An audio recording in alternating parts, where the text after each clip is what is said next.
नमस्कार दोस्तों, हमारे चैनल उत्कर्ष आर हिंदी एंड संस्कृत में आप लोगों का हार्दिक स्वागत है।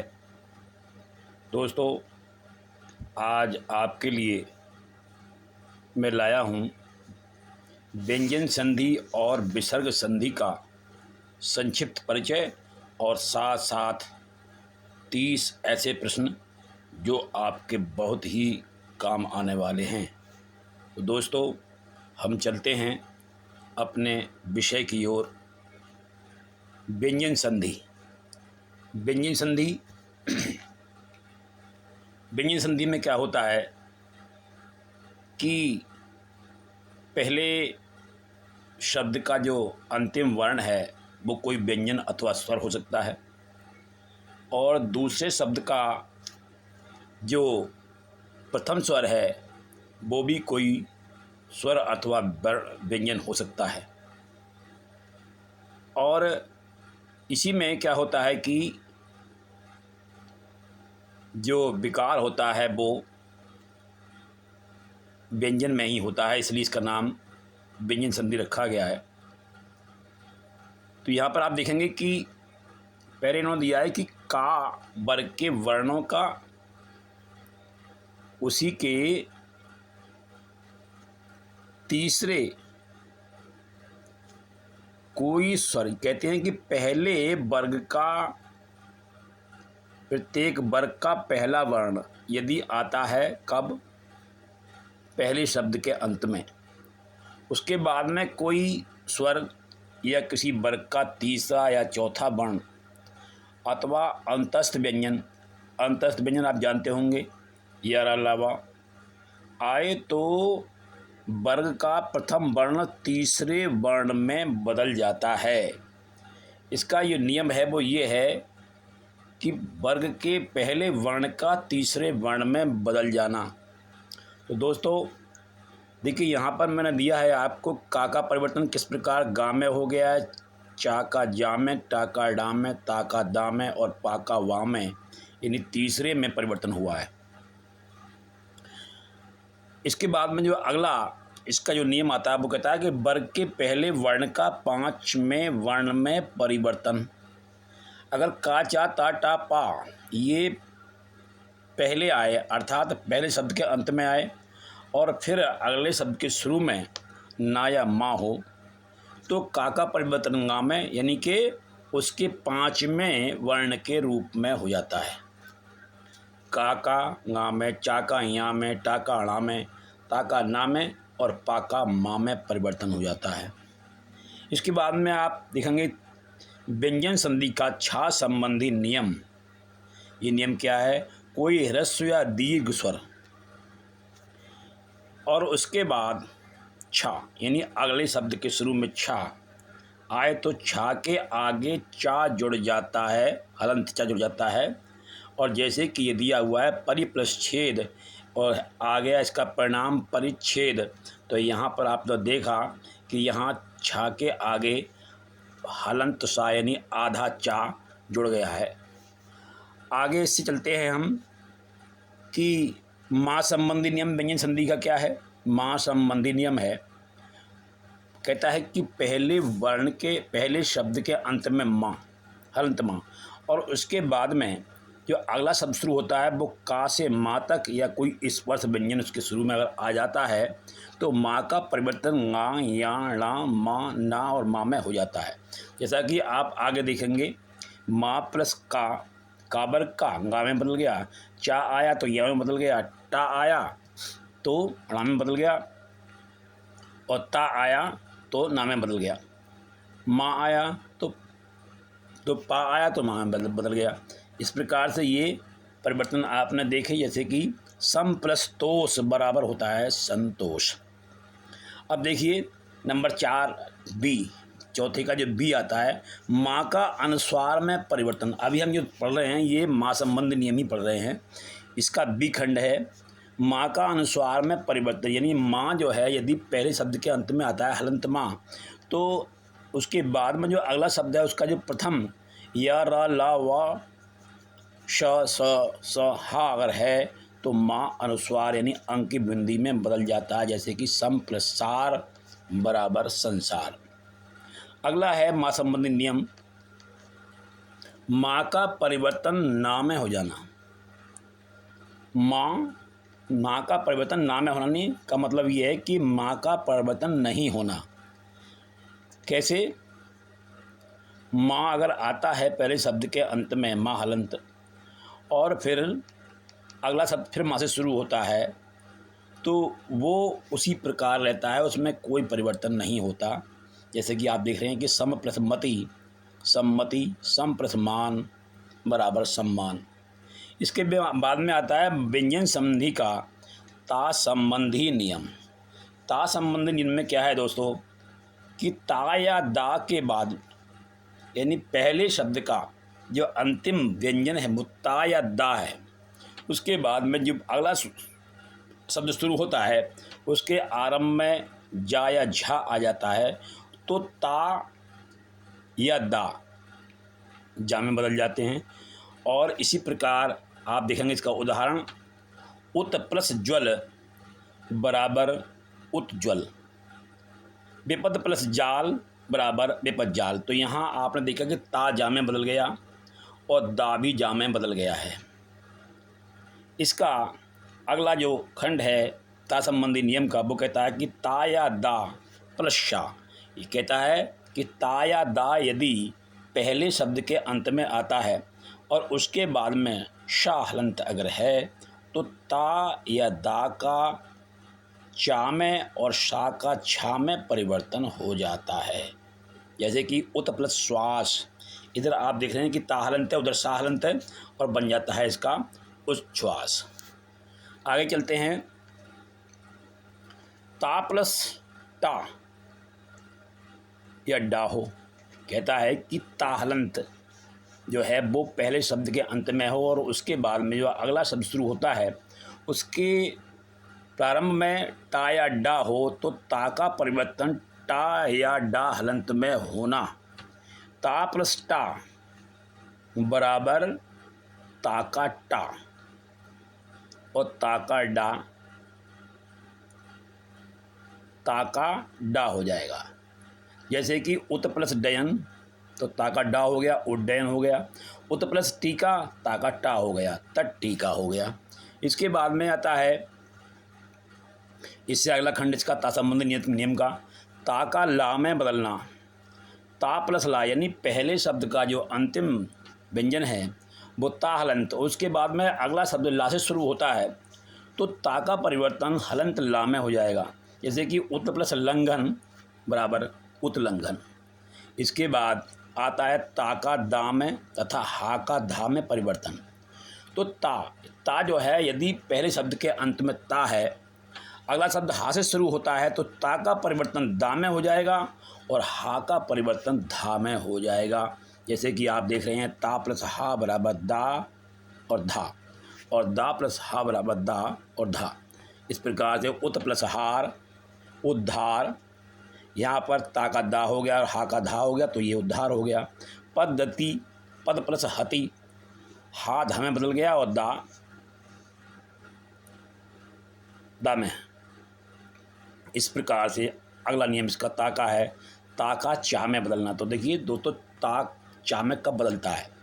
ता के बाद यानी ता जो है वो पहले शब्द का अंतिम वर्ण है, अंतिम व्यंजन है, और उसके बाद में अगला शब्द चा से या छा से शुरू होता है, तो ता का चा हो जाता है। उत प्लस चारण, तो इस प्रकार से यहाँ जो संधि करने पर डबल चा बन जाएगा, उच्चारण हो जाएगा। और चा या जा और प्लस ना अगर हो जाए तो इसका गे बन जाता है, जे बोलता है जिसको बोलते हैं। ये जे जो है वो जा और यहाँ से मिलकर बनता है। जैसे यजन, यज्ञ। तो 5वां नंबर है व्यंजन संधि का सा संबंधी नियम। तो व्यंजन संधि का सा संबंधी नियम क्या है? इस नियम में आप देखेंगे कि सा के परिवर्तन किस प्रकार से हुए हैं।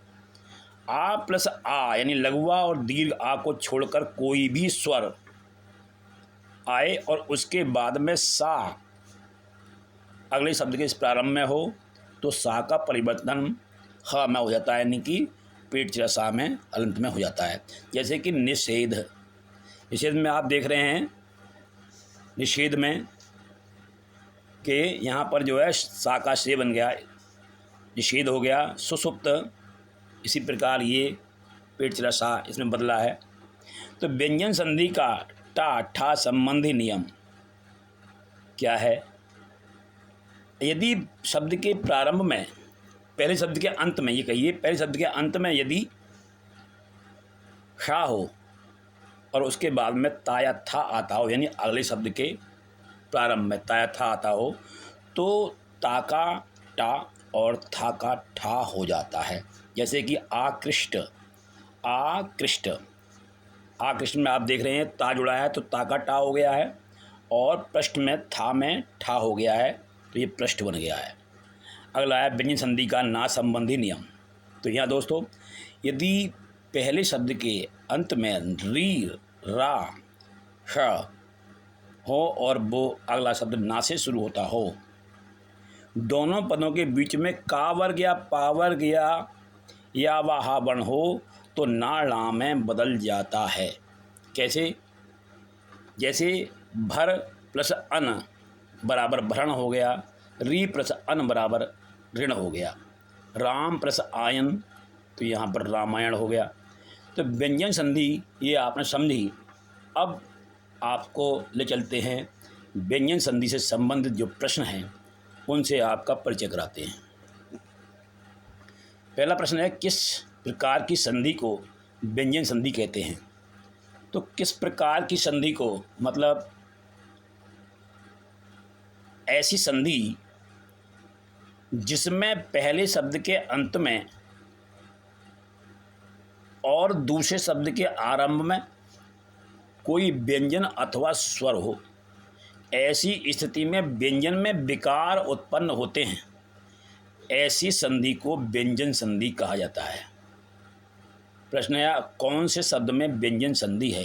देखिए, देवर्षि या अर हो रहा है तो यहाँ पर आपकी यहाँ संधि है। जानकीश, जानकी ईश, यहाँ दी संधि बनती है। बागीश, बाक प्लस ईश, का गा बना है, पहले का तीसरे परिवर्तन हुआ है, इसलिए सही जो उत्तर है इसका वो गा मिल गया है हमें। गा इसका जो है वो सही उत्तर होगा। अगला प्रश्न है हमारा, पंजाब शब्द का सही संधि विच्छेद क्या है? तो पंजाब शब्द का जो पंजाब है, पंच आव, यानी कि चा का जा में परिवर्तन हुआ है तीसरे में, तो पंच आव जो है इसका भी जो गा विकल्प है, ये विकल्प इसका सही है। इसके बाद आता है संगम किस संधि का उदाहरण है? तो दोस्तों, संगम यहाँ पर सम प्लस गम है, यानी कि माँ का परिवर्तन अनुस्वार में हुआ है, तो यहाँ भी व्यंजन संधि होगी।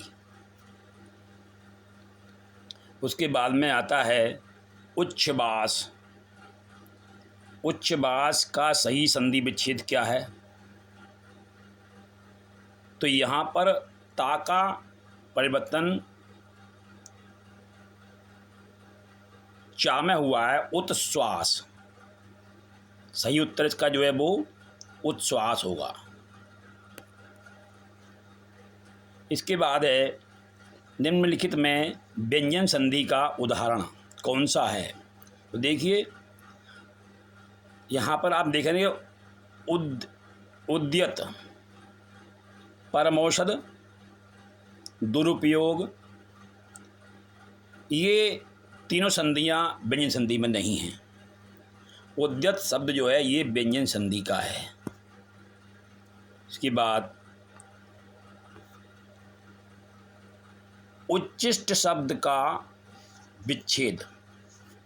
उच्चिष्ट, जैसा कि नियम आया है कि छा के आगे चा लग जाता है, उसी नियम के अनुसार उत्शिष्ट, उत्शिष्ट, इसका सही उत्तर जो होगा वो होगा गा।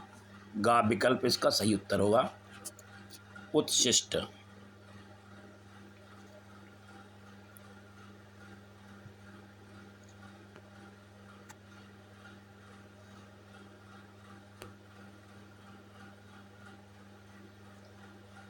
उत्शिष्ट सही विकल्प होगा इसका।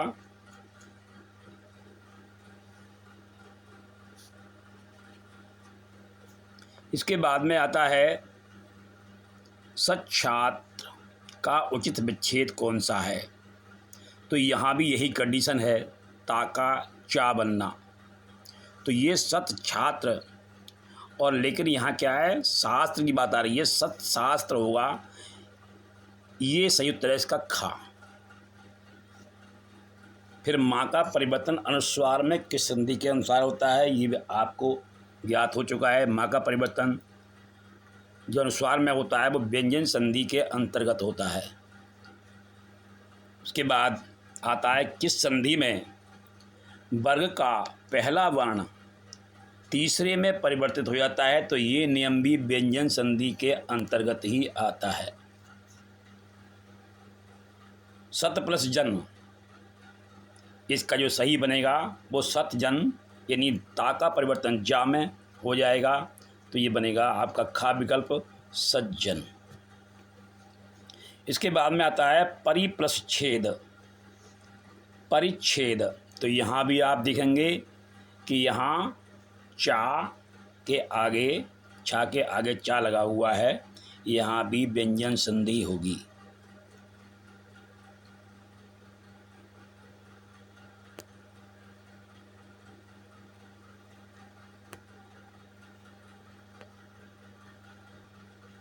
परिच्छेद, यहाँ भी व्यंजन संधि होगी।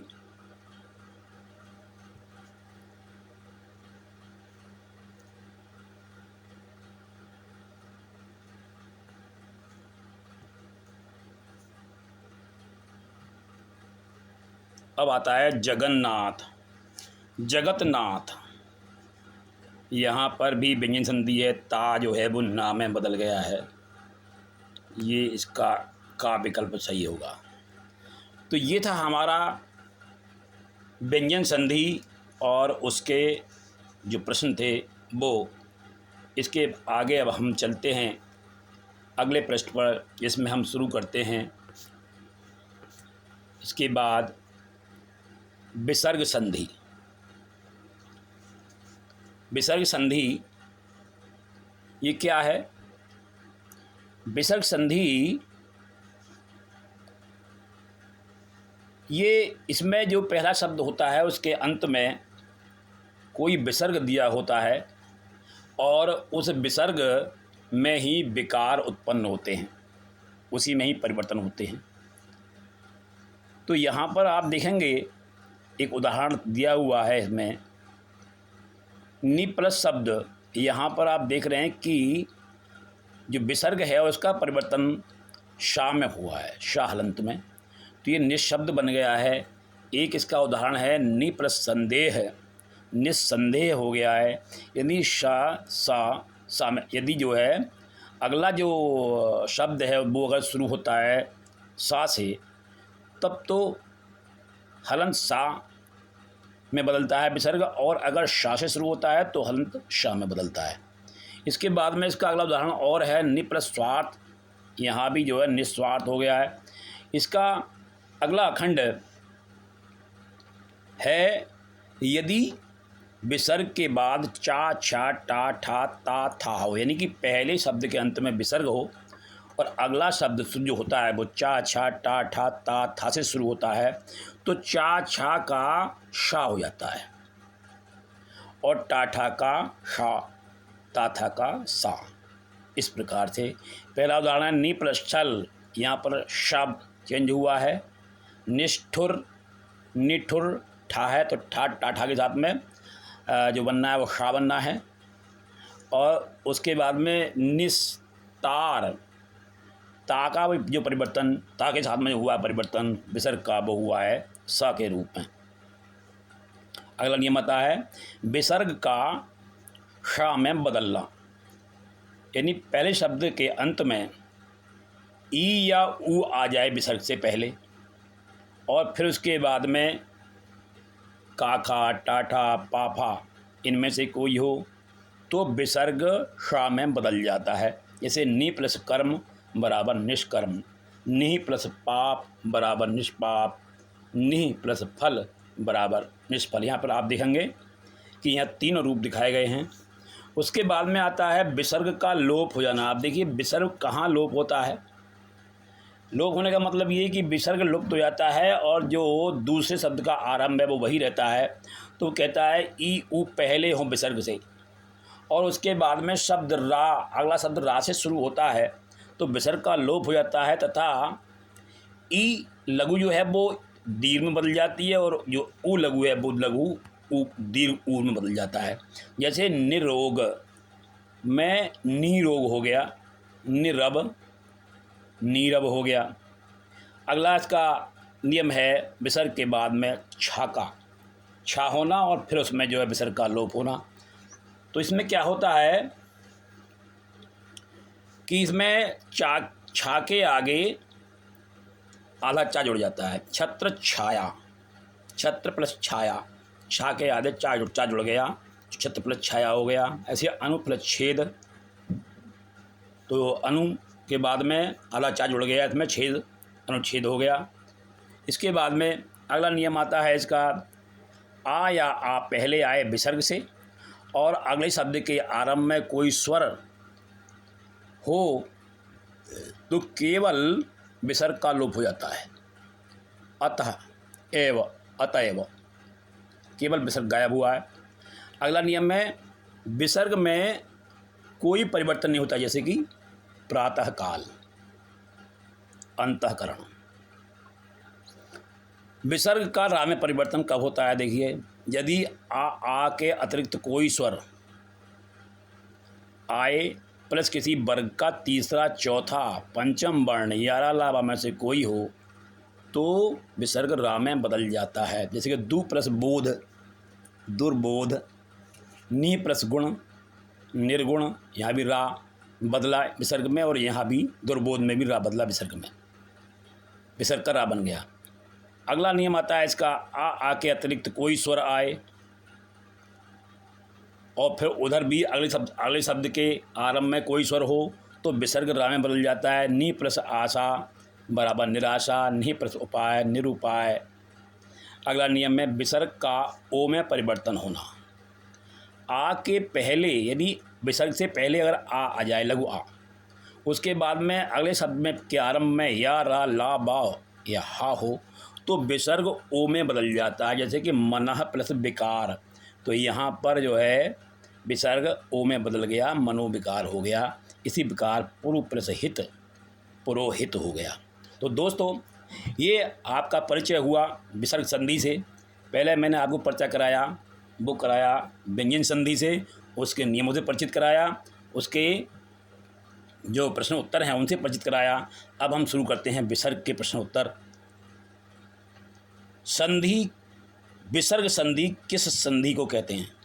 तो ये वह संधि है जिसमें कि पहले शब्द के अंत में कोई विसर्ग होता है और अगला जो शब्द जो शुरू होता है जिस वर्ण से, तो यहाँ पर केवल जो विकार बद होते हैं वो अधिकांशता वो विसर्ग के होते हैं, इसलिए इसको विसर्ग संधि बोला गया है।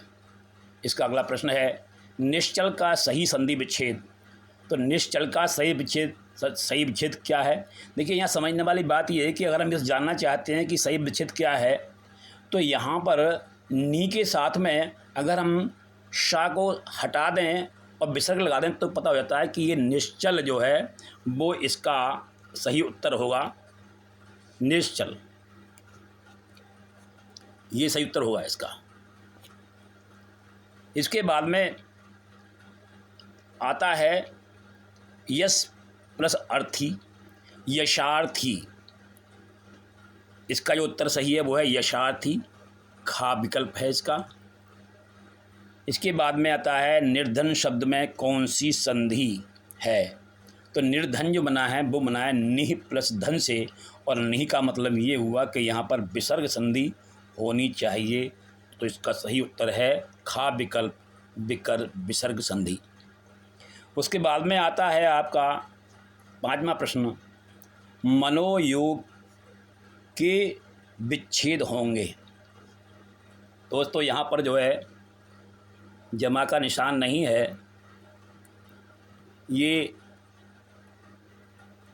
आपका यहाँ जो जमा का निशान होगा तो ये होगा मनः प्लस योग।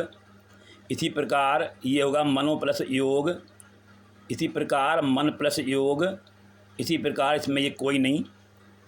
तो यहाँ पर आप जो देखेंगे वो मनः प्लस योग होगा, क्योंकि ना का जो परिवर्तन हुआ है वो ओ में हुआ है, मनः योग। अगला प्रश्न है दुराशा का संधि विच्छेद। दुर प्लस आशा, ये भी नहीं है, क्योंकि दुराशा जो बनता है वो रा बनता है।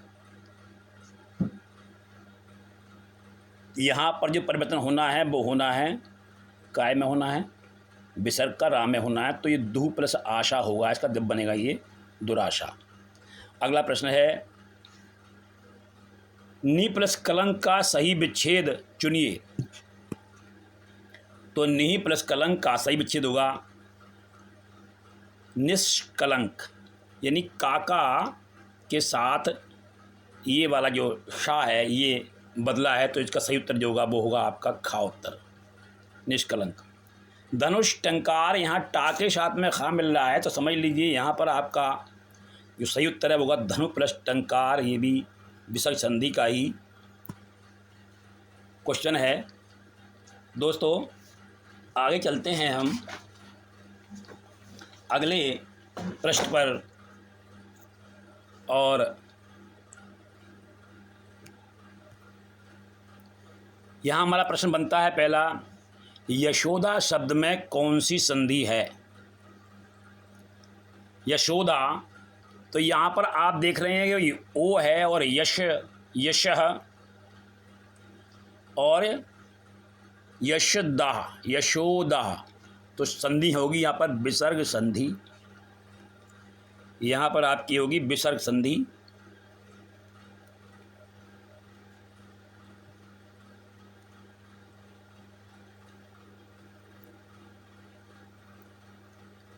ये आपकी विसर्ग संधि है, इसमें